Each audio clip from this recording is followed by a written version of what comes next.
What's up, YouTube? This is 007 Ryan, and this is my 9130 MOSIN NAGANT, custom cut down to 17 inches. I have another video out, and got a couple of views on it. Got a couple people asking me what all I did to it and how I did it, the price involved with doing this as opposed to, going to a gunsmith. But all of this was done at my house, in my garage, where I sit right now. So this is just going to be kind of a lengthy video going over, like I said, everything I've done to it and the techniques that I use to get the outcome that you see right now. So stick around, I'll show you guys around. Alright, well, I'll go ahead and start off with the cut and recrown of it. And since that seems to be the most important part in my book. But the method I used for cutting this down can be sometimes frowned upon, but it was the path that I took, and you can learn from me and see why it's frowned upon. But what I used was a angle grinder, which you see right there, and it got the job done really quick, but afterwards the angle grinder can be kind of hard to control as far as cutting precisely goes. So there were some etches and some jumps in the cut that I had to file down by using my bastard file right there. I would say if I had to do it again, I would take the slower route, which is the more preferred route to do this, other than going to a professional, is by using one of these hacksaws and high carbon steel blade. But that was the method I used to cut it down. So once I got it all cut down, like I said, I had to go back with the file and file it level. I didn't worry about the crown too much. All I did was worry about getting it nice and level, and it came out pretty level. I didn't use any special tools. I just used just eyeballing it, holding it up. There's a few techniques to getting a cut level which you can use. One of which is if you take a marker and you mark the whole area. If you're trying to get rid of the high spots, once you've marked the whole area that you just cut, that whole silver ring that you see there, once you've marked all that and you start filing on it, if you take one swipe with the file, you can see all the high spots because the file will take off the marker that you just laid in there. So, and that'll help to get rid of high spots and whatnot. And but I mean, it came out all right for doing it, for being a home job. Like I said, if I had the money, would take this to a professional, but the cost of a cut and recrown was a little out of my price range at the time. So, as far as the recrown goes, all I really did was, well, you see that screw gun right there with that bit attached to it. That's a dremel tool bit, I guess, and it came with those other ones that you see there. All I did was just inserted it right into the barrel until I got that nice little angle that you can see going on in there, which is the actual crown. I also there's two stages to that angle in there. There's this slight slope that you see going on here, and then there's a deeper slope going on in there, and that's my actual crown. And like I said, if you got the money to take it to a professional, I would do so. Otherwise, if you're looking for a learning experience, this is the cheapest, and this is the way to go if you're going to learn by it. But in my opinion, it came out all right, because just by shooting it, my accuracy at 100 yards is pretty spot on and pretty consistent. So it can be done. You can get a cut and recrown done at home, and it can be effective. To get that highly polished look that you see right there, I used the same Dremel tool, and all I did was that once I got the crown angle that I wanted, all I did was inserted a piece of steel wool, just wrapped the steel wool onto the bit, and then placed it back into the barrel, and just cranked it onto high, and it polished the cut that I've had and the angle. It gave it a nice little smooth recrown there. And all I really need to do with that now is just to re-blue it, and everything will be alright. What you can see here in the picture as well is my brass stacker front mount sight, and it's actually just the front mount. You can see wedged in there where the mount actually, or the post, front sight post sits into the mount. There's a piece of copper shoved into there, and I had to do that because the mount itself became loose. You know, where you slide your post in here, this mount became loose. The actual mount was tight and was tight and stayed tight, but this became loose over time, so I had to actually wedge copper into there so that it stays. And that seems to be working alright for right now. Moving on to the wood stock, this is a darker color. It's the first time that I used a darker color, but this was a pretty interesting learning experience as well. But one of the first things that I did as far as the wood stock goes is I gave it this cut right here, this nice little sloped angle going on. It was easy to see where I was going to lay my cut there, and you know, I just basically used the saw for that, and that, you know, took it right off, and then I just continued with sandpaper to smooth it out. But I like that. I like the way that turned out. It gave it, like I said, it gave it that nice little natural look to it. But what you're going to have to do is, if you want to keep your barrel bands on, is to remount that barrel band mount right there. You have to remove it, and it's held in by a straight pin that is a part of this mount, and it just shoots straight into here. So you take a screwdriver and you just kind of wedge it up in there, just kind of slightly pry on it until it starts to work its way out. Be careful with it though, because you can actually snap that, you know, that pin that's basically in here. This is all just one piece, and it's just like an L. Okay, so you can snap that pin that's in there, so be careful when removing that. But all I did with that was, I don't have any fancy woodworking tools. All I used was a pocket knife and a screwdriver, and the pocket knife I used to carve what I needed to be done after marking it with a marker on the wood, and just carved a line right here. And then once I started just kind of prying away at the wood that's in there, kind of used a screwdriver to knock the wood out slowly until I got the right depth that I needed, you know, to mount the barrel band mount. What you're gonna have to do is you're gonna have to get a deeper well in your wood around this area, because this needs to spring inward to be able to remove your barrel band mounts. Coming back to the wood stock again, the process that you're going to use, or that I used, to remove the stain that came on the MOSIN Nagant previously is it's called the Jasco varnish and stain remover, and this is what you're looking at right here. That's the stuff that I used right there. And that Jasco, that red bottle right there, that takes it off really quick. I mean, it's really easy. You let it sit for about 15 minutes, and you take the whole wood stock off and everything, take all your metals off and everything you don't want to have on there, just left with just the wood. And that Jasco removes it within about 15 minutes. It starts to peel everything away. But you'll rinse it clean with mineral spirits. And that's it. Like I said, that says paint thinner, but look for, basically it will just say straight mineral spirits on there. And the only difference is that there's less odor in straight mineral spirits. But you can use that stuff that I got right there, as long as it says made with mineral spirits. Once you got all that off of there, all the stain and washed off, and you let it dry off, you go back with sandpaper. You take out any imperfections that are in the wood that you don't want to see. You know, any nicks, marks, stuff that, you know, you usually get whenever you buy a used MOSIN.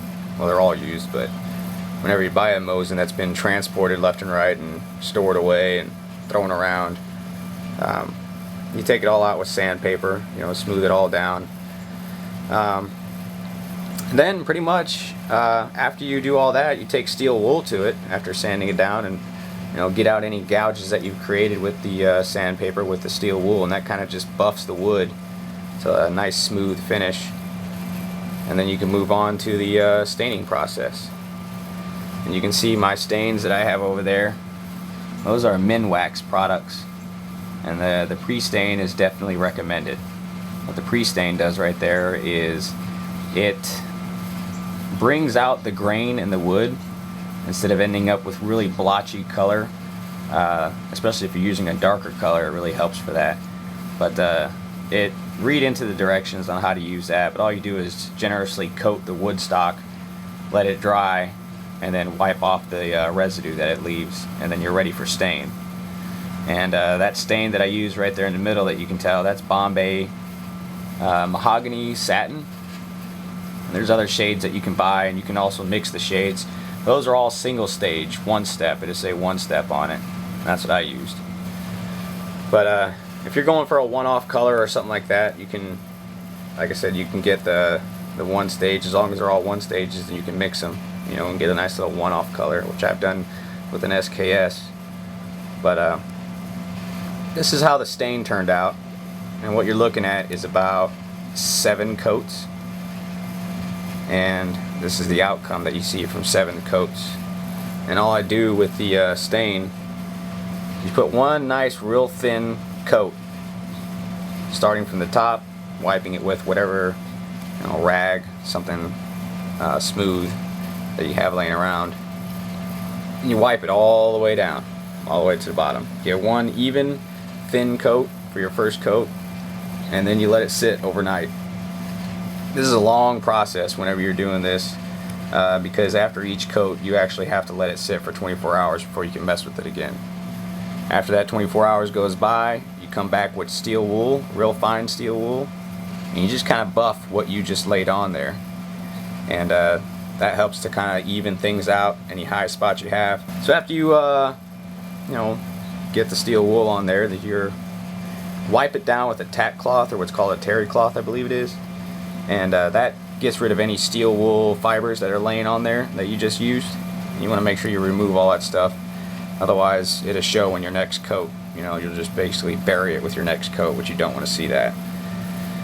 And after you get that, you're ready to apply another coat. You just use the same technique, staining it the whole time, starting from the top. Just one solid swipe all the way to the bottom. Like I said, this is about 7 coats, and it'll get darker with each coat, and it'll get more even with each coat. So anyway, you just continue to use that process right there, and there's also directions on the back of those things to see how to use that stuff to get a, you know, a better idea. But you know, just take your time with it, and it'll come out pretty smooth. Moving on to the accessories that I have on here. This right here is a UTG bipod. It's a universal, and I think it's called like the Dragon's Claw or something like that. Dragon Claw bipod. But I got that off Amazon. I believe that was $20. And that's kind of nice because you can take that off and, you know, put it onto any one of your rifles that you have. The ATI turn down bolt handle. I'm not going to do how-to on that, but you know, there's videos online on how to install that. But I think that is a big plus on a MOSIN Nagant, having that turn down bolt handle. You have no idea how much that actually helps you out. But I don't have a problem with sticky bolt on this rifle right here, but it's kind of nice having that turn down bolt handle. Moving down, I got a Allen Company buttstock shell holder. I really like that thing. You can put, you know, anything you want in there. Right now I have about 30 rounds sitting in there, because ammo on hand is always a good thing, I believe. And then it holds your shells nicely on the side. It's really durable. I like the material that your cheek rests on. It's not just a canvas. It's actually almost like a neoprene, but it's pretty nice. It doesn't rise up too high at all. I mean, it's just whatever material is just here. It actually doesn't sit up any really higher. Over on the other side of the rifle here, I have my swivel sling studs and mount. You can get these from Walmart, Amazon, pretty much almost anywhere online. And to mount these, you just drill a hole that's actually smaller than the stud that's going in here, so that it fits nice and tight. You drill that out, and like I said, you just thread this into there. Then you attach this portion, it unscrews right here, and it holds pretty good. And if you're wondering why it's mounted there on the side of the rifle, it's because the cleaning rod that slides into here, it runs, there's an empty hollow space in the wood that runs about, I think, here or so. But if I'd have mounted that on the bottom here, I probably would have ran into problems. It probably would have worked its way out because there's nothing to thread onto in there outside of just the shell that's, you know, that's covering here. So I mounted it on this side where most of the meat on the wood was, and it's been holding strong ever since. I throw this thing over my shoulder at the range all the time, and you know, I've yet to have it pop out or anything like that. And then I mounted the other one down here on the bottom. And like I said, the way this is mounted, it really doesn't affect how it sits on your back, how the rifle sits on your back when it's thrown over your shoulder too much. But what it actually does is it causes it to lay flat like this on your back. So it's kind of nice. You don't have anything, you know, protruding into your back. You know, say this or this side right here. It's actually all this is laying on your back, so it's kind of smooth. It's not too uncomfortable. One of the last things I have on here, I believe to be, is the recoil pad that you can buy on Amazon. I took the ammo shell holder off the back just so you can get a better idea of what this recoil pad looks like. It doesn't do much for actual absorption of recoil. I mean, it is made out of a rubber material, but it doesn't flex hardly at all. But what it actually does is it really, that contour right there actually really helps to just basically evenly disperse the recoil of the rifle, you know, along your shoulder, instead of just one solid metal butt plate, and wherever that metal is sitting is where you're getting it. But this actually helps to just evenly distribute everything, and you can see how the fitment of that is. It's not entirely too bad. It doesn't stand out too much, but it does also add that's about an inch or so of extension to the rifle, to the buttstock. So that's really nice to get rid of that really short length of pull that MOSINs usually have. I definitely recommend getting that. Well guys, that's pretty much about all I've done to my rifle, and I hope that, you know, helped out anybody who had any questions about what I've done, the techniques I used, and whatnot. I hope that answers a lot of questions for you guys. My final thought on this is, again, like I said, if you've got the money, you know, to take this to a professional gunsmith, by all means do so, and the outcome would probably definitely be better. Your accuracy would definitely be more on par with going to a professional. But this, you know, like I said, I did this and wanted the learning experience to it. Also have to admit I was a little impatient, didn't have the money at the time. But in the end, I'm actually glad I did this. Glad I took this project on and really learned quite a few things from it. Haven't really worked on too many other rifles other than this one. And like I said, my accuracy out at 100 yards is actually pretty good. I can knock off clay pigeons on a hill at 100 yards, and I've done it in one shot, one kill, all 5 shots. So, and I have other people who can attest to that, but I don't have any online. But anyway, the point of it is that you can actually do this at home. And the point of this actual video was just to answer some questions that people had. And I hope you guys enjoyed it. And like I said, I'll have my running total of the cost of everything at the bottom, you know, in the description and whatnot. So if you have any questions about what the stuff costs and whatnot, they'll be there for you. But anyway, if I can get a like or a subscribe, check out some other videos. I got some more how-to stuff on there, some SKS shooting videos, just some fun edited videos and whatnot. And I'll obviously be constantly adding more stuff on. So until then, I'll catch you guys next time.